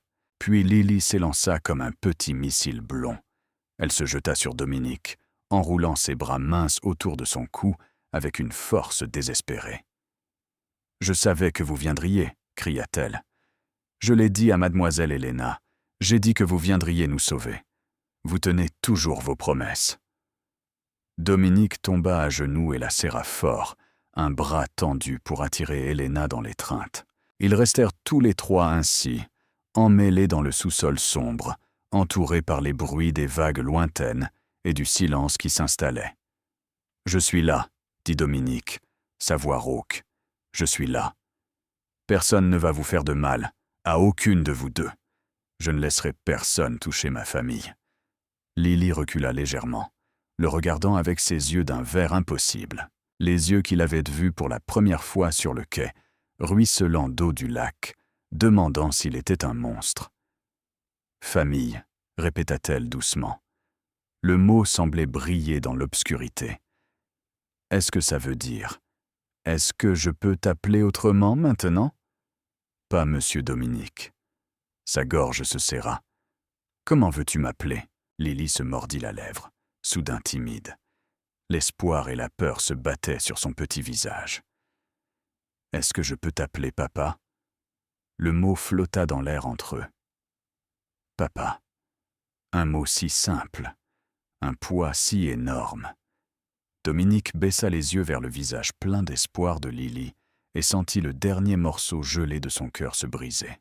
« Oui, » dit-il doucement, « tu peux m'appeler papa. » Le sourire de Lily aurait pu éclairer tout le sous-sol sombre.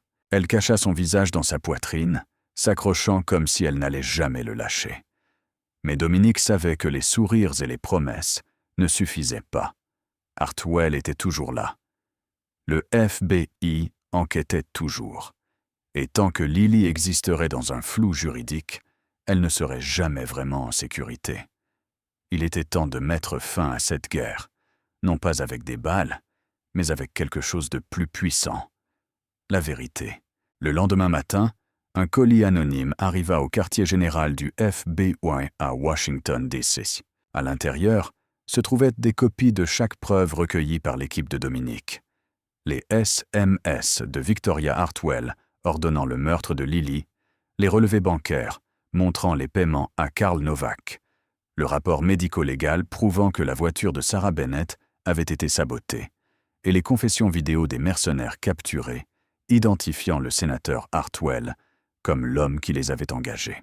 Le colis fut également envoyé au Washington Post, au New York Times, à CNN et à tous les grands médias du pays. En 48 heures, le scandale explosa.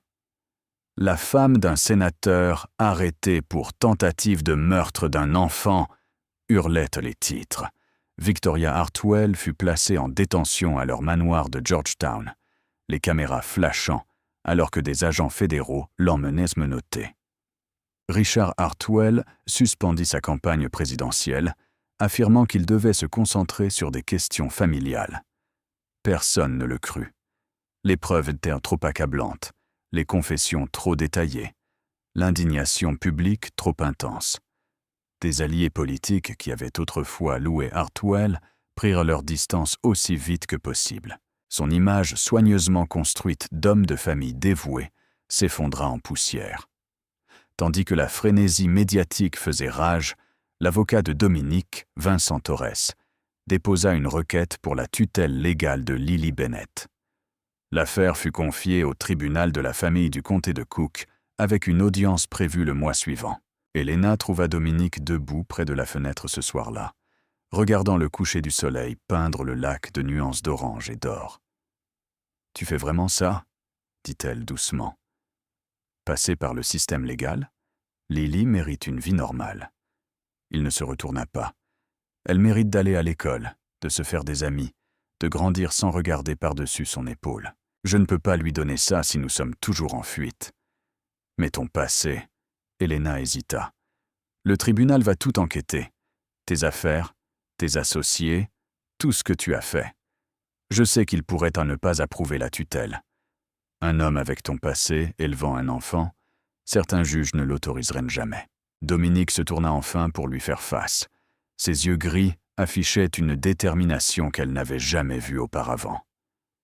Alors je me battrai. Je combattrai chaque motion, chaque objection, chaque bureaucrate qui se dressera sur mon chemin. J'ai passé ma vie entière à prendre ce que je voulais par la force. Cette fois, je le ferai à leur manière. Pour elle. Helena traversa la pièce et lui prit la main. « Tu ne te battras pas seul. » Avant qu'il ne puisse répondre, Vincent Torres apparut dans l'embrasure de la porte, l'expression grave. « On a un problème, » dit l'avocat. Hartwell ne recule pas. Malgré tout, il conteste la tutelle. Il prétend que les preuves contre lui ont été fabriquées par des criminels essayant de voler sa fille. « C'est insensé, » protesta Helena. Sa femme est en détention fédérale. Les hommes désespérés font des choses désespérées.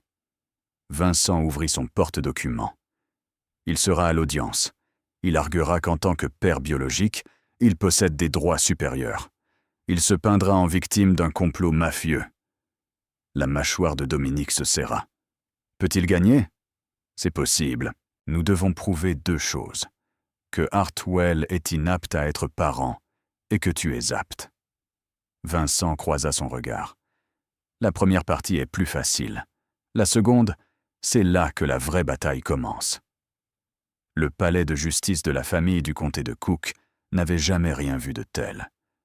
Des reporters bordèrent les couloirs, les flashs crépitant sur toute personne entrant ou sortant. Les gardes de sécurité luttaient pour maintenir l'ordre, alors que les spectateurs se battaient pour des sièges dans la salle d'audience bondée. La bataille pour la garde entre un sénateur déshonoré et un chef criminel présumé était devenue l'affaire la plus suivie du pays. Dominique arriva tôt, vêtu d'un simple costume sombre, sans aucun des accessoires coûteux qui marquaient habituellement son statut. Vincent Torres lui avait conseillé d'avoir l'air respectable mais humble. Aujourd'hui, il n'était pas le patron de l'Empire Rossi. Aujourd'hui, il était juste un homme se battant pour sa fille. Dans une pièce privée au bout du couloir, Helena était assise avec Lily. La petite fille portait une robe bleue qu'Helena avait choisie, ses cheveux blonds soigneusement brossés pour la première fois depuis son sauvetage. Elle serrait son ours en peluche et fixait la porte. « Est-ce que papa va gagner ?» demanda-t-elle calmement. Helena lui serra la main. « Il va faire de son mieux, ma puce. » À l'intérieur de la salle d'audience, Richard Hartwell fit son entrée. Malgré le scandale qui l'entourait, le sénateur affichait toujours la confiance d'un homme qui n'avait jamais rien perdu d'important. Son équipe juridique se composait de 5 des avocats les plus chers de Washington. Chacun d'eux était prêt à plaider que leur client était une victime innocente des circonstances. « Votre honneur », commença l'avocat principal, sa voix fluide et rodée. « Mon client est un père dévoué qui a été faussement accusé par des éléments criminels cherchant à exploiter sa position. En homme, il n'avait absolument aucune connaissance des actes présumés de sa femme. Tout ce qu'il veut, c'est être réuni avec sa fille, qu'il aime profondément. » Dominique observait depuis l'autre côté de l'allée, son expression indéchiffrable. L'accusation présenta ses preuves. Les SMS de Victoria, les confessions des mercenaires, le rapport médico-légal sur la voiture de Sarah Bennett. Chaque pièce peignait un tableau accablant de meurtres calculés et de tentatives d'infanticide. Mais les avocats de Hartwell étaient habiles. Ils objectaient, déviaient et jetaient le doute partout où c'était possible. Oui, Victoria avait envoyé ces messages, mais Richard n'en avait aucune connaissance. Oui, des mercenaires avaient été engagés, mais Richard n'avait jamais autorisé de violence. Le sénateur restait assis sur sa chaise, l'air convenablement sombre, s'essuyant occasionnellement les yeux avec un mouchoir. « Mon client a été trompé par sa propre femme », conclut l'avocat. « Il est autant une victime que quiconque dans cette situation tragique. » Juste au moment où il semblait que le sénateur pourrait effectivement échapper à sa responsabilité, Vincent Torres se leva. « Votre honneur », le pétitionnaire appelle Margaret Crawford à la barre. Un murmure parcourut la salle d'audience. Le visage de Hartwell devint livide. Il se pencha pour chuchoter d'urgence à ses avocats, qui semblaient tout aussi confus. Margaret Crawford était une petite femme de 60 ans, avec les cheveux gris, attachés en un chignon sévère. Elle avait travaillé comme gouvernante pour la famille Hartwell pendant 15 ans, avant d'être discrètement licenciée il y a 3 mois. Elle avait aussi été témoin de tout. « Madame Crawford », dit calmement Vincent, « étiez-vous présente à la résidence Hartwell le soir du 15 février ? » ?»« J'y étais. »« Et qu'avez-vous entendu ce soir-là » Les yeux de Margaret se tournèrent vers Hartwell, et pendant un instant, la peur brilla sur son visage. Puis, elle redressa les épaules. « J'ai entendu monsieur et madame Hartwell se disputer dans le bureau. La porte était ouverte. Madame Hartwell était bouleversée à propos d'un enfant, d'une fille. Elle a dit que la fille gâcherait tout. Et qu'a dit le sénateur Hartwell ? La salle d'audience tomba dans un silence absolu. Il a dit... Margaret prit une inspiration. Il a dit « Alors jette-la dans le lac. Assure-toi que personne ne la retrouve jamais. » Le chaos éclata. Les reporters criaient des questions. Hartwell bondit sur ses pieds, hurlant des objections. Ses avocats réclamaient l'annulation du procès. La juge frappa son marteau à plusieurs reprises, appelant à l'ordre. Quand le bruit se calma enfin, l'honorable juge Patricia Morrison fixa son regard sur Dominique. Avant de rendre un jugement, je dois entendre l'autre partie dans cette affaire. Sa voix était sévère mais juste. Monsieur Rossi, veuillez vous présenter à la barre. Je veux que vous expliquiez à cette cour pourquoi un homme avec votre réputation devrait se voir confier la garde de cet enfant. Dominique se leva de son siège et se dirigea vers la barre des témoins. Chaque œil dans la salle le suivait. Les reporters retenèrent leur souffle. Même la juge se pencha légèrement en avant, curieuse d'entendre ce que cet homme notoire allait dire. Il s'installa dans la chaise et regarda la mer de visages. Il pouvait sentir leur jugement, leurs suppositions, leurs idées préconçues sur qui il était et ce qu'il représentait. Il ne se souciait d'aucun d'eux. Il ne se souciait que d'une seule personne, la petite fille qui attendait dans l'autre pièce.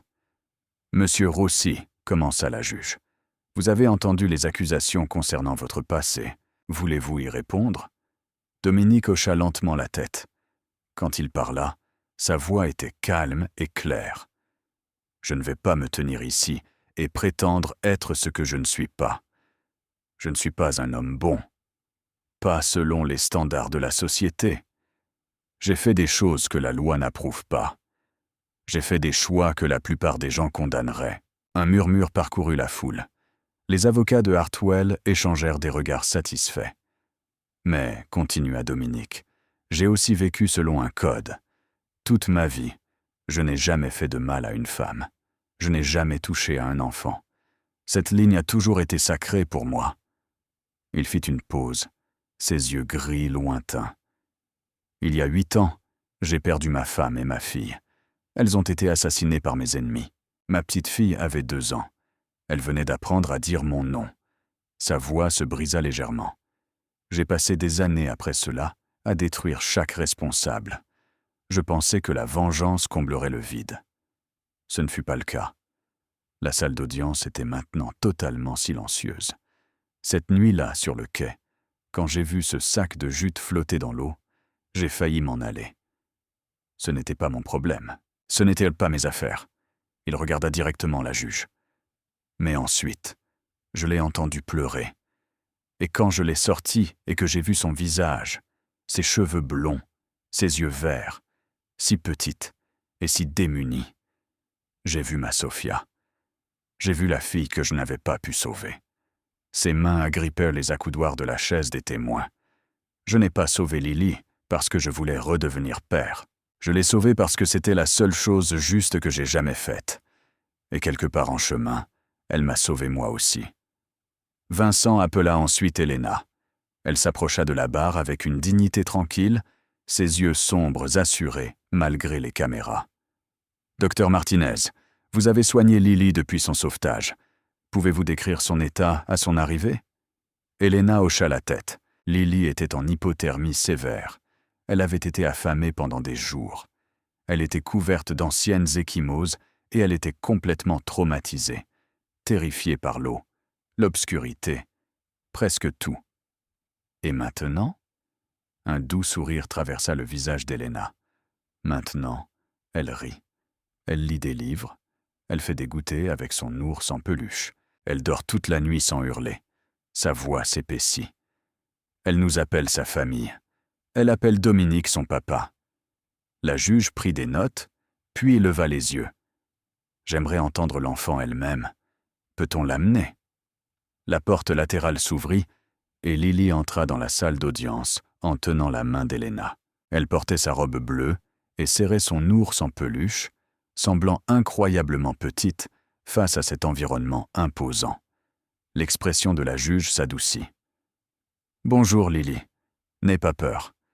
Je veux juste te poser quelques questions. Peux-tu me dire avec qui tu veux vivre ?» Lily regarda autour d'elle les reporters, les avocats, les étrangers qui la fixaient, puis ses yeux trouvèrent le visage de Dominique, et elle sembla y puiser de la force. « Je veux vivre avec mon papa, Dominique, et ma maman, Elena, dit-elle clairement.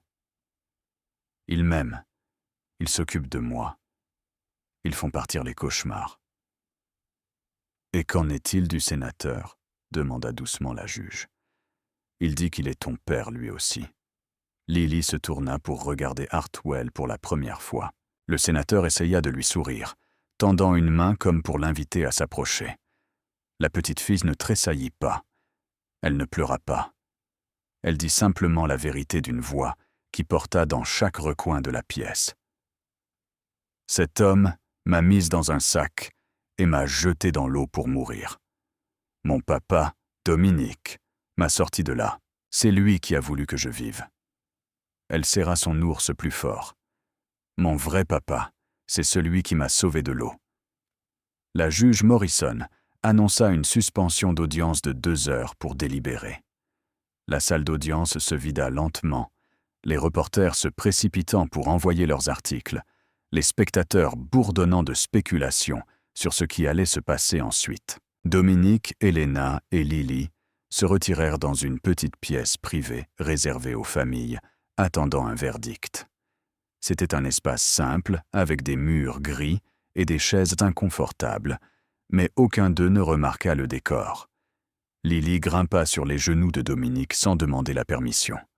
C'était quelque chose qu'elle faisait naturellement maintenant, comme si elle y avait toujours eu sa place. Elle sortit un morceau de papier froissé et quelques crayons du sac d'Elena. « Je veux dessiner quelque chose », annonça-t-elle. Dominique la tint fermement pendant qu'elle travaillait, sa petite langue pointant par concentration. Elena était assise à côté d'eux, sa main posée sur l'épaule de Dominique. Aucun d'eux ne parlait. Les mots semblaient inutiles. Après 21 minutes, Lily brandit son chef-d'œuvre.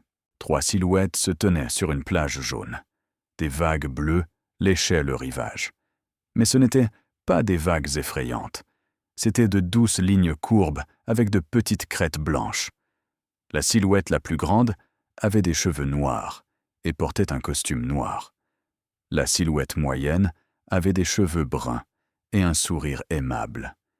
et la plus petite silhouette se tenaient entre elles en tenant leurs 2 mains, avec des cheveux jaunes vifs qui ressemblaient à du soleil. « C'est papa », Lily pointa du doigt.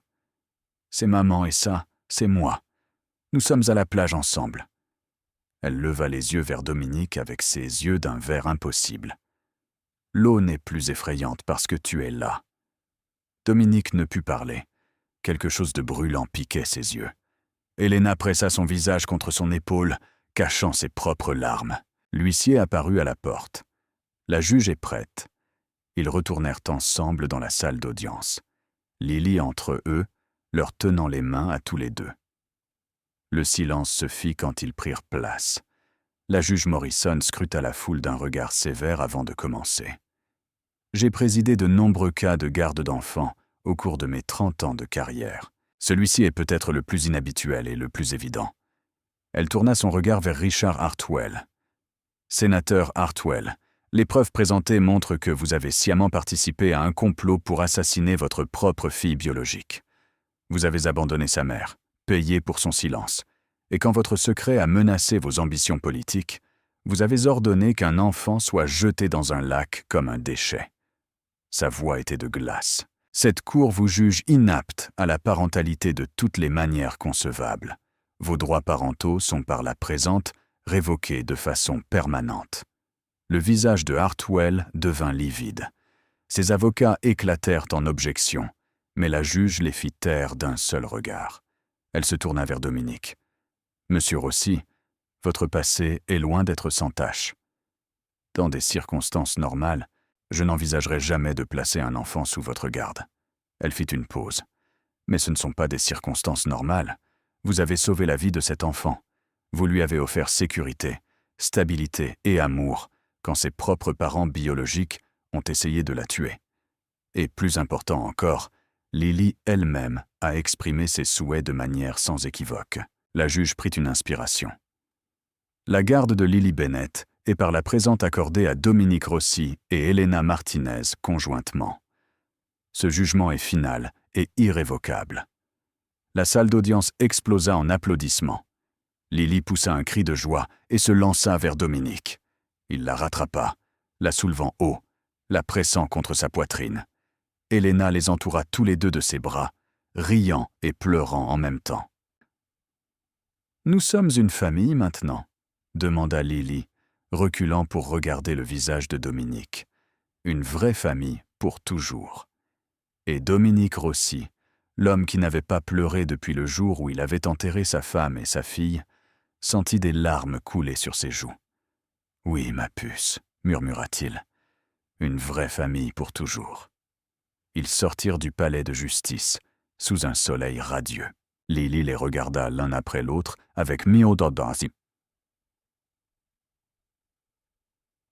« Sidio basi popabanana, timba potata. Tidana batan dianan waban pontogona batan batap doit contabobanda mambobanda tata batan kumandana don don don don don bobon on don bon don bon on bon bon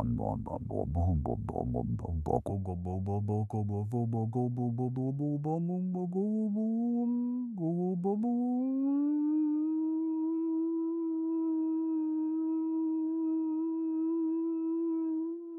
Lily les tossa de l'un après l'autre, avec une expression pensive. « Papa ?» dit-elle sérieusement. « Maman Elena n'est pas encore vraiment ma maman. Pas officiellement. »« Qu'est-ce que tu veux dire, ma puce ?» Lily sourit. Ce sourire éclatant et innocent qui avait ramené la lumière dans ses ténèbres. « Je veux dire, tu dois l'épouser. Alors elle sera ma vraie maman. Tu peux faire ça, s'il vous plaît ? Je veux qu'on soit une famille complète. » 6 mois plus tard, par une douce soirée d'été, un petit groupe se réunit sur une plage tranquille, juste au nord de Chicago. Le soleil commençait à se coucher, peignant le ciel de nuances d'or et de rose. Des vagues douces léchèrent le rivage. Leur rythme était calme et paisible. C'était la même portion de littoral où se trouvait le quai privé de Dominique. La même eau qui avait failli emporter la vie de Lily servait maintenant de décor à quelque chose de magnifique. Un mariage.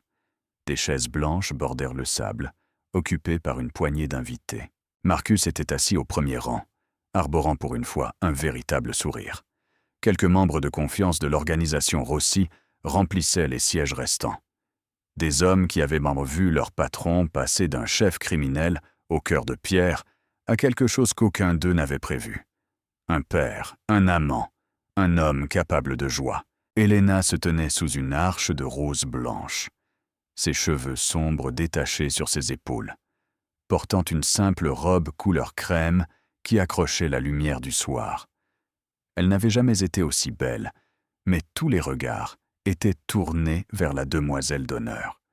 Lily descendit l'allée de sable avec une concentration méticuleuse, jetant des pétales de rose depuis un petit panier.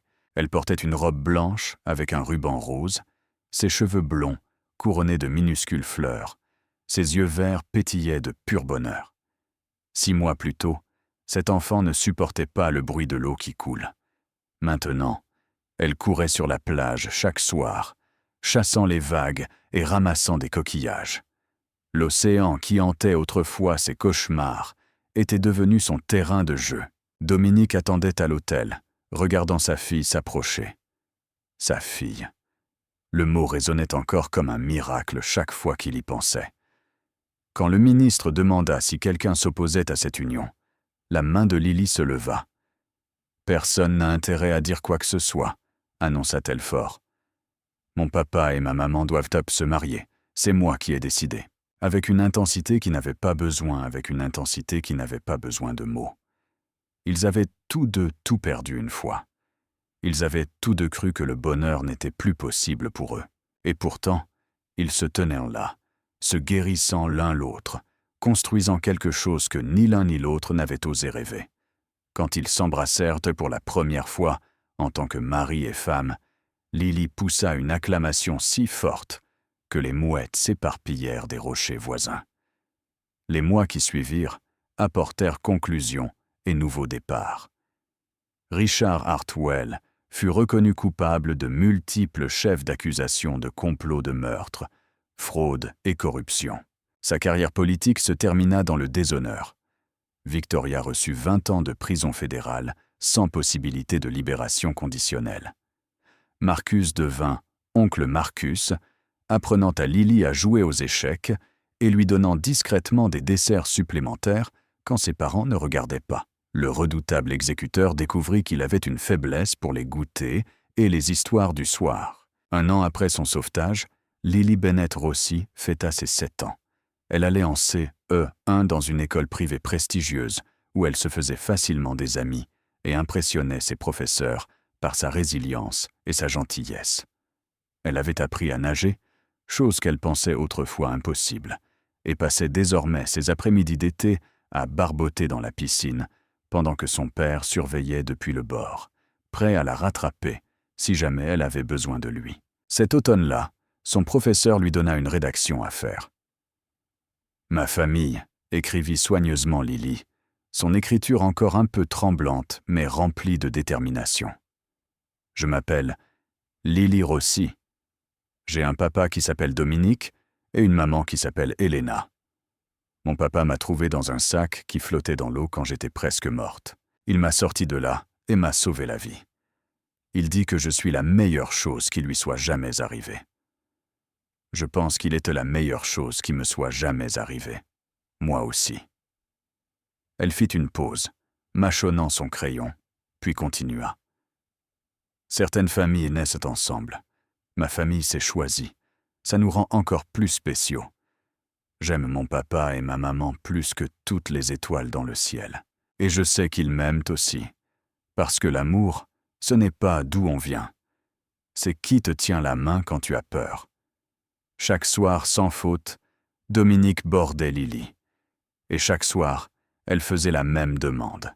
« Raconte-moi l'histoire, papa. » Notre histoire. Dominique s'asseyait sur le bord de son lit, lissait ses cheveux dorés et commençait. Il était une fois un homme solitaire, debout au bord de l'eau. Il avait perdu tout ce qu'il aimait, et son cœur était gelé comme de la glace. Puis, une nuit, il entendit une petite voix pleurer dans l'obscurité. Lily écoutait avec des yeux ensommeillés, même si elle connaissait chaque mot par cœur. Et au moment où Dominique arrivait à la partie où l'homme sortait une petite fille de l'eau et promettait de ne jamais la lâcher, elle était déjà profondément endormie. À l'extérieur de sa fenêtre, le lac s'étendait vers l'horizon, ses vagues douces et calmes.